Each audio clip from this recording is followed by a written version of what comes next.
स्वामी समर्थ. एके दिवशी सकाळी अक्कलकोटच्या वेशीजवळील शेतात स्वामी समर्थ आपल्या एका शिष्यासोबत भ्रमण करत होते. प्रसन्न वातावरण होते आणि आकाशात पक्ष्यांचा एक मोठा थवा व्ही आकारात एकाच दिशेने उडत होता. शिष्याने स्वामींकडे पाहत विचारले, महाराज, हे पक्षी असे कायम एकत्र आणि एका विशिष्ट आकारातच का उडतात?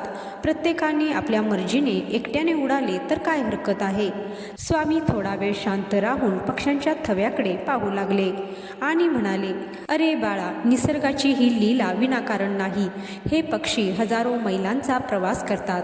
जेव्हा पुढचा पक्षी हवेचा प्रतिकार छाटून पुढे जातो तेव्हा त्याच्या मागे उडणाऱ्या पक्ष्यांना हवेचा दाब कमी जाणवतो. यामुळे त्यांची ऊर्जा वाचते आणि जेव्हा पुढचा पक्षी थकतो तेव्हा तो शांतपणे मागे जातो आणि त्याच्या मागचा पक्षी त्याची जागा घेतो. अशा प्रकारे एकमेकांच्या बळावर संपूर्ण थवा आपले ध्येय गाठतो, हजारो किलोमीटरचा प्रवास पूर्ण करतो. शिष्य अचंबित होऊन ऐकत होता. तेवढ्यात एक पक्षी थव्यापासून वेगळा होऊन एकटाच उडू लागला. पण काहीच वेळात वाऱ्याच्या तीव्र वेगामुळे त्याचे पंख थकले, त्याची दिशा डळमळू लागली. आपली चूक लक्षात येताच तो पक्षी पुन्हा वेगाने जाऊन आपल्या थव्यात सामील झाला. हे पाहून स्वामी हसले आणि शिष्याला म्हणाले, बघितलेस, पंख तर त्या पक्षाकडे आधीही होते, क्षमताही तीच होती, पण एकटा पडल्यामुळे वाऱ्याच्या वादळाशी लढताना त्याची शक्ती संपली. माणसाच्या आयुष्याचंही असंच आहे. स्वामींनी शिष्याच्या खांद्यावर हात ठेवला आणि पुढे समजावले, प्रत्येक माणसाकडे बुद्धी आणि क्षमता असते, पण जीवनाचा हा दीर्घ प्रवास फक्त स्वतःच्या क्षमतेवर पूर्ण करता येत नाही.